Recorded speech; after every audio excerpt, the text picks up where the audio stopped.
Welcome back to another Destiny 2 God Roll Guide. The holidays are upon us, and the Dawning event has returned. And believe it or not, Bungie has added a brand new Dawning weapon. It's called the Stay Frosty Pulse Rifle. It's exclusive to the Dawning event, and this event is only around for a couple of weeks. So I'm going to go over the perks and the stats so you guys don't waste any time hunting down a good roll of this. So Guardians, let's get into it. This is a legendary kinetic pulse rifle. Lightweight frame, superb handling, move faster with this weapon equipped, and it actually does stasis damage. So it's going to pair very well with those stasis builds. So let's take a look at the base stats and stack it up against some other lightweight frame pulse rifles. Right here we have the Ogma PR6 and the Chattering Bone. The base stats on all these pulse rifles are pretty similar. Stay Frosty pulse rifle sitting at a 38 range, 52 stability, a slightly lower handling than the other two pulse rifles at 67, and the Ogma and Chattering Bone have a 70, which isn't too far off. Stay Frosty has an aim assist of 70, the Ogma has 73,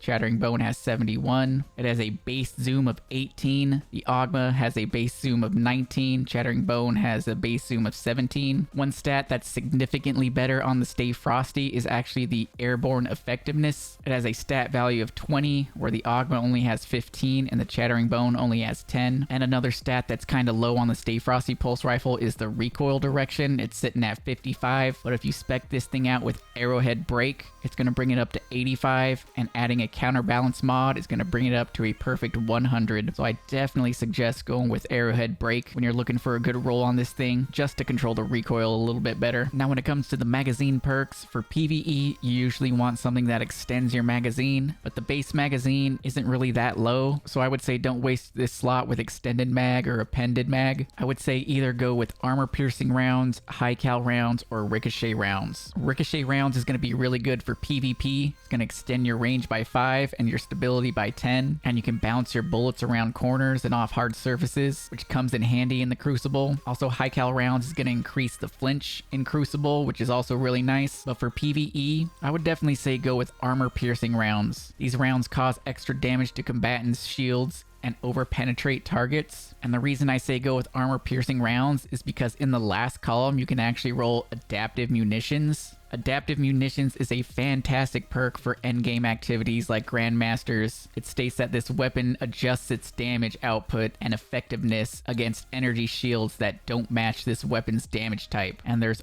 always shields in Grandmasters, and they're always really hard to take down if you don't have the right energy. With adaptive munitions, you don't need to worry about that because this will deal with all the shields. And I do believe that this actually synergizes with armor piercing rounds, so it'll take down those shields even faster. So definitely keep that in mind, Guardians. Now in the first trait column of perks, we've got a brand new one called Offhand Strike. Final blows grant additional weapon range and accuracy when firing from the hip for a short duration. Pretty specific. I don't know how I feel about it. You also have Well-Rounded. Throwing a grenade or hitting a target with a charged melee grants a stacking bonus to weapon stability, handling, and range. Tunnel Vision's a good one. Reloading after defeating a target is going to grant you 20 aim assists, give you better cone accuracy and handling for 5 seconds. Moving targets great for PvP, increase movement speed and target acquisition when moving while aiming down sights, which you're always doing in the Crucible. Killing Wind is going to give you a bunch of buffs. Final blows grant 20 range, 50 mobility, 40 handling, and a 5% increased damage fall off distance. And then you've got Encore, recently buffed. Final blows grant a stacking stability, range, and accuracy bonus to this weapon. Precision final blows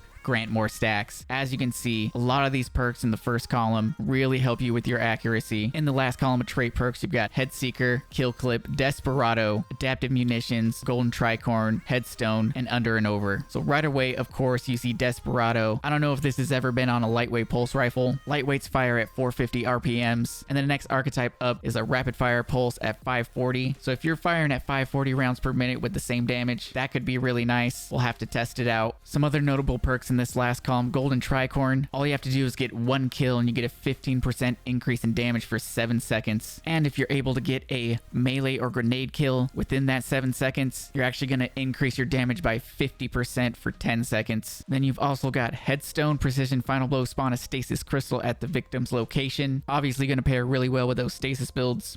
And of course there's Headseeker, recently buffed. After dealing non-precision weapon damage, you get 8% increased precision damage for 0.3 seconds. Gonna make this weapon much more forgiving. So as you can see, a lot of great perks on this weapon. It does have something unique. So the rolls I'd be watching out for is Arrowhead Break, Ricochet Rounds, Killing Wind, and Desperado for the Crucible. And if you want to stack even more damage, go with Golden Tricorn or Kill Clip. Also, Tunnel Vision Kill Clip would be really good for PvP if you like more of that damage. And then for PvE, I would say something like Armor Piercing Rounds, Thresh, and Adaptive Munitions. That'd probably be pretty cool for those GM builds. And also there's a new basic origin trait for the Dawning. Rapidly defeating targets awards a Dawning gift. Defeated powerful targets count as more than one. So that is a thing. And there it is, folks. A look at the perks, a look at the stats, so you guys know what to expect, so you guys don't waste your time grinding, not knowing what all the perks are. If you guys are new and found this helpful, don't forget to subscribe to the channel, leave a like if you enjoyed it, and I'll catch you guys in the next video. Peace.